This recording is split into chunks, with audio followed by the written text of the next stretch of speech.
就在索尼的 PlayStation 因为宣布取消實體遊戲光盤而陷入輿論風暴的同時，微軟的 Xbox 似乎正在準備端出一套更加溫和的方案。根據 The Verge 拿到的內部文件顯示， Xbox 正在測試一項光盤轉數字的計劃，它讓玩家只要把手裡的 Xbox One 和 Xbox Series 的遊戲光盤插入主機，就能獲得一份跟着賬號走的數字遊戲授權。在光盤被插入到登錄了別的賬號的 Xbox 之前，這份數字授權將永久有效。這還不是全部啊，實際上微軟最近還通過官方模擬器的方式，讓初代 Xbox 上的一些經典遊戲登上了 PC。這個官方模擬器不僅能讓老遊戲在 PC 上運行，未來還將補上成就系統，而且接下來還準備逐步加入對 Xbox 360遊戲的支持。把這些消息放在一起看，你會發現微軟正在做的可能根本不只是一個把實體版遊戲變成數字版的小功能，而是正在把 Xbox 過去20多年來散落在不同主機、不同世代和不同載體上的遊戲資產重新接入到那套早已橫跨主機與 PC 的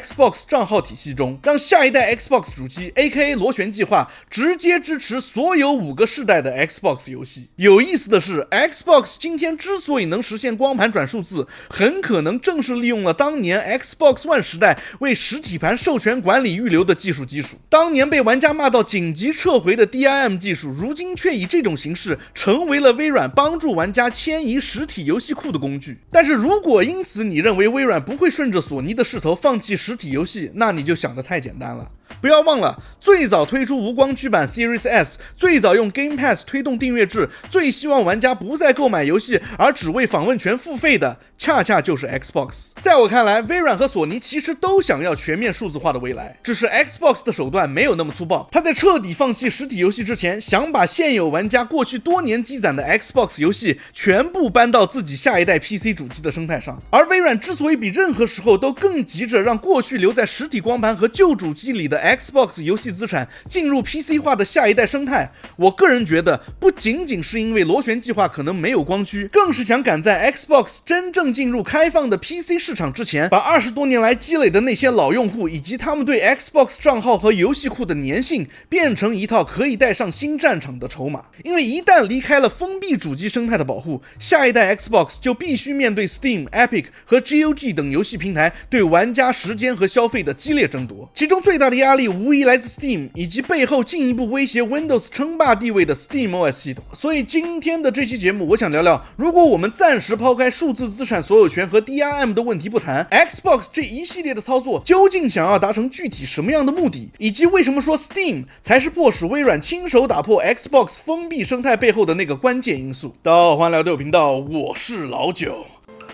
光盤轉數字的政策讓下一代 Xbox 螺旋計劃即使沒有光驅，或者玩家以後主要在 PC 和掌機上玩遊戲，過去買的 Xbox 實體遊戲也不至於變成書架上的裝飾物。但真正的問題是，微軟為什麼偏偏在這個時間點投入資源去解決這件事情呢？很多人會以為這是為了應對索尼取消實體盤的一種策略，然而事實並沒有那麼簡單。這個政策的根源在於一個在傳統封閉主機上從未出現過的風險，那就是一旦下一代 Xbox 變成開放的 PC 主機，玩家完全可以買下微軟的硬件，用着 Windows 登錄 Xbox 頁面，卻1分錢都不在 Xbox 的商店裡面花。傳統主機時代，微軟至少能靠封閉生態鎖定絕大多數交易，但螺旋計劃作為開放的 PC 主機，就需要放 Steam、Epic 以及 GOG 這些商店進來。到那時 Xbox 確實把玩家帶進了門，但真正完成交易、積累用戶關係的大頭卻可能是 Valve。ROG Xbox Ally 的掌機就已經提前驗證了這種尷尬。在同時擁有 Xbox 主機和 ROG Ally 的用戶裡，只有約1/4的玩家還會在 Xbox 的 PC 生態裡消費，但是在第一次通過 Ally 掌機接觸 Xbox 的新用戶裡，這個數據更誇張，願意在 Xbox 的 PC 商店裡消費的玩家只有大約2%。也就是說 Ally 這種掌機能把玩家帶到 Windows 上，卻帶不進 Xbox 自家的商店。Xbox 設備賣得越多，微軟可能也只是在替 Steam 培養用戶。Game Pass 原本是微軟用來解決這個問題的一條出路，既然玩家不願意在 Xbox 的商店上買遊戲，那就讓他們按月支付訂閱費用，用一套橫跨主機、PC、掌機的內容庫，把他們留在 Xbox 的生態體系裡。這也是任何屏幕都是 Xbox 以及雲遊戲被一度推到微軟遊戲部門戰略核心的原因。當時的微軟想複製 Netflix 改變影視行業的路徑，但從目前來看 Game Pass 想走的這條路顯然是走不通的。根據華爾街日報的報道，微軟曾預計到2026年 Game Pass 的用戶將超過7700萬，然而最新的數據卻只有區區的3000萬左右，遠遠不及預期。其實在我看來，原因也很清楚，一部電影你幾個小時就看完了，就算是一整季的電視劇，10幾個小時往往也差不多了。但一款遊戲哪怕只需要通關一遍，也經常需要花掉比看劇更長的時間。這就意味着同樣1個月的時間裡，玩家能夠真正消耗掉的遊戲數量遠少於影視內容。所以 Game Pass 幾百款遊戲隨便玩的標語聽起來很誘人，實際價值卻未必有微軟想象中的那麼高。為了拉到更多的新用戶，微軟還把昂貴的首發大作第一天就塞進訂閱，提前放棄$70的買斷收入，卻始終沒能換來足夠的訂閱規模以填補缺口。而訂閱制改變的可能不只是玩家怎麼付錢，它甚至會改變開發團隊做遊戲的方式。就在前不久，傲日的開發商 Moon Studios 的 CEO Thomas Muller 就直接批評 Game Pass， 說 Xbox 真正需要的是一套能夠激勵開發者做出爆款的機制，而不是像工厂一樣不斷的生產平庸的内容。因為當開發者失去那種必須多走一步的強烈動力时，做到及格反而會成為最安全的選擇。Game Pass 本質上已經變成了一個大鍋飯的問題，那就是錢照給，項目照做，首發還有 XGP 提供大量玩家，失敗帶來的市場壓力在很大程度上已經被稀釋了。而且前任 CEO Phil Spencer 自己作為一名玩家，在很大程度上对某些他收購來的傳奇工作室給予了太多的縱容。就比如說 Bethesda， 在這種情況下，開發團隊為什麼還要冒更大的風險，把一款本來已經能交差的遊戲繼續打磨到極致呢？當然，這不能解釋 Xbox 所有作品的問題，但這種機制長期存在，它確實更容易鼓勵第一方工作室穩定交作業，而不是逼他們必須做到最好。於是這個模式就陷入了一個惡性循環，規模不夠就沒法回本，沒法回本就只能降低訂閱的價值，要麼漲價，要麼更快的下架遊戲。服務提供的價值越低，就越難達到需要的規模。而當 Game Pass 沒能完成把所有玩家都留在 Xbox 生態的任務時，微軟就只能換一個更保守的目標了，那就是下一代 Xbox 與其從 Steam 的手裡搶奪新的用戶，不如先確保現有的 Xbox 玩家在遷往自家的下一代 PC 主機時不會集體流失。光盤轉數字、螺旋計劃兼容5代 Xbox 遊戲，這些策略其實都是在這套防禦邏輯下催生出來的手段。一個擁有幾十張光盤、10幾年存檔與成就的老玩家，打開螺旋計劃之後，就能立刻玩到自己之前的所有遊戲，他就還有理由繼續使用 Xbox 的商店。因為如果一切從零開始，他為什麼不直接轉 Steam 呢？而微軟最近向 Xbox Insider 用戶推廣的廣告版雲遊戲測試，其實也可以放進這套邏輯裡理解。玩家不需要訂閱 Game Pass， 只需要看一段廣告就能夠串流自己已經購買的遊戲。這裡真正重要的不是看廣告，而是已經購買這4個字。微軟的這一系列操作，其實就是正在想辦法讓玩家過去花在 Xbox 上的錢，在更多的設備上繼續產生價值，讓過去20多年的積累本身成為玩家留下來的理由。而且你會發現Xbox 現在這麼做其實很像 Steam 的邏輯，它不再依靠單一的硬件去留住玩家，而是想要通過玩家多年積累的遊戲庫來建立粘性。那這個時候問題就來了，微軟一邊在學習 Steam 最成功的地方，另一邊卻又為什麼要主動把 Steam 這個最危險的競爭對手請進自己的下一代主機呢？要理解這個看似自相矛盾的決定，我們就必須要把視角從 Xbox 繼續向上移動，看到它背後那個規模更大也更加不能失去掌控力的 Windows 操作系統。一旦把視角從 Xbox 抬到 Windows 这個層面，微軟面對的問題就完全不一樣了。他真正忌憚的已經不只是 Steam 這個商店能從 Xbox 的手裡搶走多少交易，而是 SteamOS 正在證明一件更加危險的事情，那就是原來 PC 遊戲也可以不需要 Windows。微軟真正要防守的從來不是一台 Steam Machine， 也不是在主機銷量上跟 PlayStation 拼個輸贏，而是 Windows 作為 PC 遊戲默認操作系統的地位。過去 Linux 也能玩遊戲，但版本分散、驅動複雜，普通玩家沒有任何理由為此放棄 Windows 幾十年來積累的生態。而 Steam Deck和 Steam Machine 的接連出現，卻第一次把 Linux 系統 Proton 轉譯成 Steam 商店和主機化界面打包成了一個普通人也能上手的完整產品。它不用你研究發行版，也不用你去碰命令行，你按下電源登錄，點擊開始就能立刻開玩。Windows 在傳統桌面 PC 上的優勢毋庸置疑，但是到了掌機和客廳場景，彈窗後台程序、鼠標操作和複雜的桌面界面都會成為短板。SteamOS 真正厲害的地方，就是把這些屬於 PC 的麻煩全部都給藏了起來，給了玩家一套更接近傳統主機的 PC 體驗。如果越來越多的掌機、迷你 PC、客廳設備開始默認使用 SteamOS，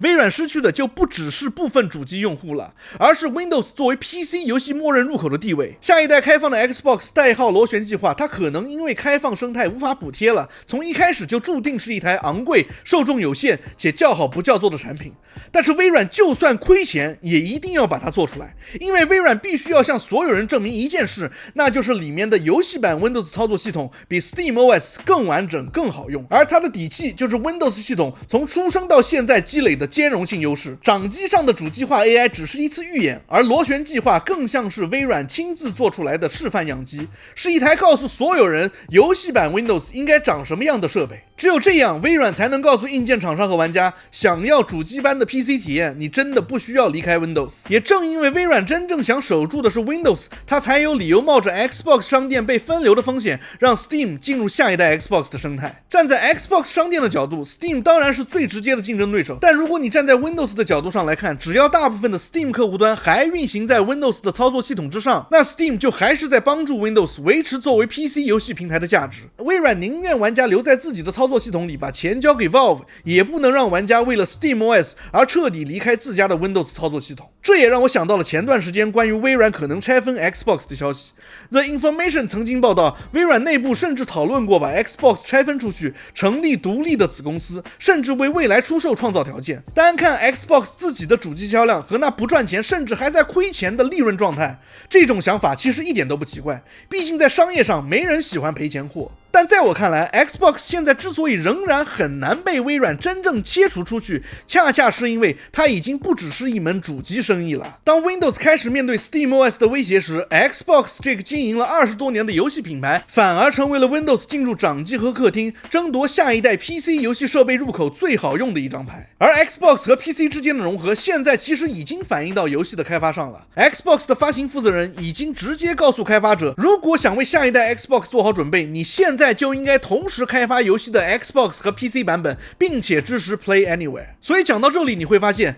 索尼和微軟雖然還會繼續推出所謂的下一代主機，但雙方其實已經完全不在同一個賽道和戰場了。索尼仍然需要用第一方內容和傳統主機生態證明 PlayStation 這台機器本身的價值，而微軟卻正在主動拆掉 Xbox 作為一台主機的邊界，把它逐漸變成 Windows 生態的一部分。而螺旋計劃就是這個轉折點。微軟真正不能接受的，並不是下一代 Xbox 會在傳統的主機戰爭裡會輸給誰，而是等 PC 主機這個新市場真正成熟以後，所有人發現這裡只剩下 SteamOS 這一套成熟的方案。一旦足夠多的掌機和客廳 PC 開始使用 SteamOS， 廠商就會有越來越充分的理由去適配它。一開始只是遊戲，然後是反作弊驅動和各種遊戲周邊軟件，再往後可能就是普通用戶日常使用的應用。這個過程也許需要很多年，但只要這個正向循環一旦建立起來， SteamOS 就不再只是一套單純服務於遊戲的系統了，而是有機會從遊戲這個突破口反過來成為普通人平時使用的 PC 系統。它甚至不需要在所有方面都打敗 Windows，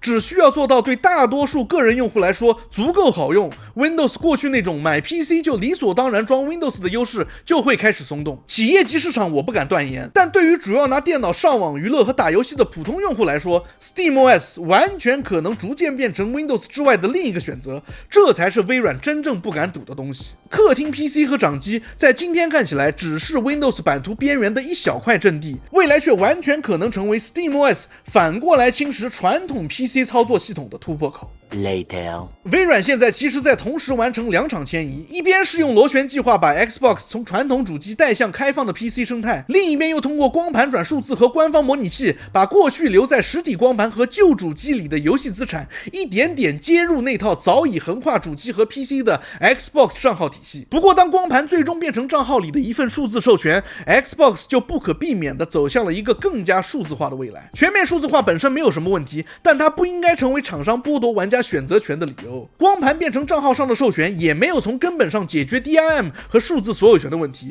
在真正的數字所有權得到更加明確的法律保障之前，它依然只是一種相對溫和的過渡方案。但 Xbox 至少給老玩家留下了一條把過去帶進未來的通道。不過這條通道能在今天出現，也不是因為微軟突然的大發慈悲。Game Pass 沒有達到微軟曾經期待的規模，所以它需要重新重視那些已經在 Xbox 消費了10幾年的老玩家。SteamOS 開始進入掌機和客廳，所以它又不得不打開了 Xbox 的圍牆，讓 Windows 親自進入一個更加開放的戰場。恰恰是這些來自玩家選擇和市場競爭的壓力，最終逼着微軟做出了對於玩家更加友好的改變。像已經在傳統3A 主機領域達到事實上壟斷的索尼，就不會去想這些有的沒的。至於遊戲版 Windows 最後能不能守住自己的陣地，那是微軟需要操心的問題。站在玩家這邊，我反而希望這場競爭能夠再激烈一點。既然 Xbox 選擇親自拆掉自己經營了20多年的圍牆，就應該做好在 PC 市場上和 Steam 以及其他商店正面競爭的準備。因為一個真正健康的遊戲生態從來不應該靠鎖上大門讓玩家无處可去，